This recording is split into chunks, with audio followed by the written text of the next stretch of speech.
मुफ्ती सलमान अजहरी के साथ क्या हुआ, उनके वकील ने सब कुछ बता दिया खुल्लम खुल्ला। तो दोस्तों, उनके चाहने वालों के लिए यह खास वीडियो जल्दी देखें और ज्यादा से ज्यादा आगे शेयर करें। आज आपके सामने मुफ्ती सलमान अजहरी से जुड़ी सनसनीखेज खबर आपके सामने लेकर आए हैं। दोस्तों, मुफ्ती सलमान अजहरी के वकील ने मुफ्ती सलमान अजहरी के साथ क्या कुछ हुआ है उसके बारे में खुल्लम खुल्ला बातें बता दी हैं। आज उसी चीज को आप लोगों के बीच में रखने जा रहा हूं इस वीडियो में, जिसको सुनकर यकीनन बहुत सारे सवाल, बहुत सारी ऐसी चीज होंगी जो आपके दिमाग में चल रही होंगी, वह क्लियर हो जाएंगी।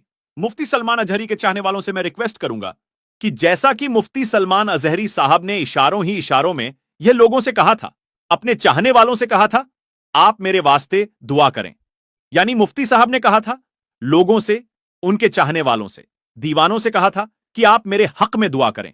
तो मैं भी वही बात कहूंगा दोस्तों, आप चैनल को सब्सक्राइब करना है तो करें, नहीं करना है तो नहीं करें, कोई बात नहीं है। लाइक करना है तो करें, नहीं करना तो मत कीजिएगा, तो भी कोई बात नहीं है। लेकिन मैं रिक्वेस्ट इतना करूंगा कि मुफ्ती सलमान अजहरी साहब के लिए आप लोग दुआ करें, ताकि जो सख्त वक्त है, जो इम्तिहान की घड़ी उनके लिए चल रही है, अल्लाह तबारक व तआला इस इम्तिहान की घड़ी में उनको कामयाबी व कामरानी अता फरमाए।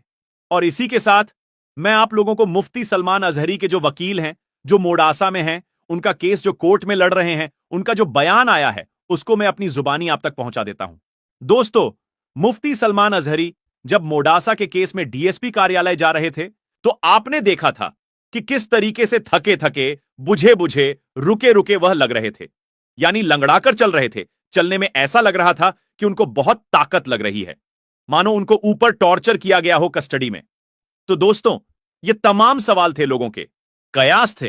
तो आखिर उनके साथ क्या हुआ, उनके वकील ने क्या कुछ बताया?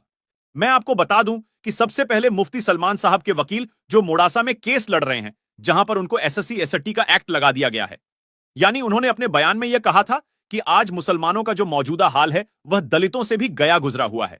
इस तरीके की वह बात कहे थे। अब इसी पर उनके ऊपर एससी एसटी का एक्ट भी लगाया गया है। अब इस पर अदालत के सामने जिराह भी हुआ, अदालत के सामने बहस भी हुई। तो जो बात तो उनके वकील साहब ने कही, उनके वकील ने यह कहा कि मुफ्ती साहब को अदालत में यह कहा गया कि आप अगर धार्मिक कार्यक्रम में गए तो आप किसी पर किसी धर्म या किसी धर्म विशेष या किसी समुदाय के लिए आप तुलना क्यों कर रहे थे, तुलनात्मक बयान क्यों दिया? तो दोस्तों, उनके डिफेंस में भी यह बात कही गई कि यह तो सच्चर रिपोर्ट में कहा गया है। जो रिपोर्ट मुसलमान के ऊपर आया हुआ था, उसमें कहा गया कि मुसलमानों की मौजूदा स्थिति कैसी है अभी। बहरहाल, यह आगे जाकर बहस का मुबाहिसा है कि उनके ऊपर एसटी एसएससी का मुकदमा फिट बैठता है या नहीं, या उनके कहने का भाव तात्पर्य कुछ और था। यह आने वाले वक्त में अदालत के सामने क्लियर होगा। लेकिन इस पर भी तबसरा हुए हैं। आगे दोस्तों, जो लंगड़ाकर चल रहे थे, उस पर उनके वकील ने यह बयान दिया है। उनके वकील ने बताया है, एक संवाददाता से बात करते हुए उन्होंने बताया कि जब यह बातें सामने आई कि कहीं उनके ऊपर टॉर्चर तो नहीं हुआ है, तो उससे पहले उन्होंने मुफ्ती साहब से पर्सनली पूछा कि क्या आपको कस्टडी में किसी तरीके से टॉर्चर किया जा रहा है, किसी तरीके से आपके साथ बदसलूकी की जा रही है? तो मुफ्ती सलमान अजहरी साहब ने यह कहा कि नहीं, मेरे साथ किसी तरह की बदसलूकी नहीं की जा रही है, बल्कि यहां जो पुलिस वाले हैं मेरे से तू तड़ाक में भी बात नहीं करते, बल्कि आपसे बात करते हैं। यानी मुझे आप लगाकर यह बात करते हैं, तू तड़ाक के साथ भी बात नहीं करते। रही बात वह थके थके, बुझे बुझे क्यों हैं, तो उनके बारे में यह बताया गया कि मुफ्ती साहब को बैक पेन है, यानी पीठ में दर्द है। और दर्द की वजह समझ सकते हैं कि लगातार एक जगह से दूसरी जगह पर गाड़ी में ट्रेवल कर रहे हैं, 10-10 घंटे, 8-8 घंटे। जिस तरीके से आप देखेंगे कि कच्छ और बचाव में जहां उनके ऊपर केस था, वहां की सुनवाई और हियरिंग के बाद जिस तरीके से इनको मोडासा लाया गया, तो वहां एक लंबी दूरी तय की गई। और इस लंबी दूरी में दोस्तों क्या हुआ कि उनकी पीठ में उनको दर्द हो गया और उनको वहां पर डॉक्टर के पास भी ले जाया गया था, जहां उनको पेन किलर और इन सब की दवाई भी दी गई। तो वहां पर उन्होंने बताया, जब उनसे पुलिस वालों ने खाने के लिए कहा, दवाई खाने के लिए कहा, तो उन्होंने यह बताया कि वह रोजे से हैं। और इस बात का जिक्र मुफ्ती सलमान अजहरी साहब ने अपने वकील साहब के साथ भी किया कि उनको तो दर्द की दवा दी गई थी, उनको अस्पताल में चेकअप भी कराया गया था और दवा खाने के लिए कहा गया, लेकिन वह रोजे से थे, इसीलिए उन्होंने दवा नहीं खाई और इसकी वजह से उनके पीठ में बहुत ज्यादा दर्द है, थकावट है। और जो सवालात की जो बौछार भरमार हो रही है, क्योंकि दोस्तों वो कस्टडी में हैं, तो पुलिस वाले आपको हजार तरीके से सवाल कराते हैं कि कहीं आप सच बोल रहे हैं या झूठ बोल रहे हैं, तो उसका भी एक मेंटली टॉर्चर और मेंटली थकावट होती है। लेकिन उनको फिजिकली किसी तरीके से टॉर्चर नहीं किया गया है।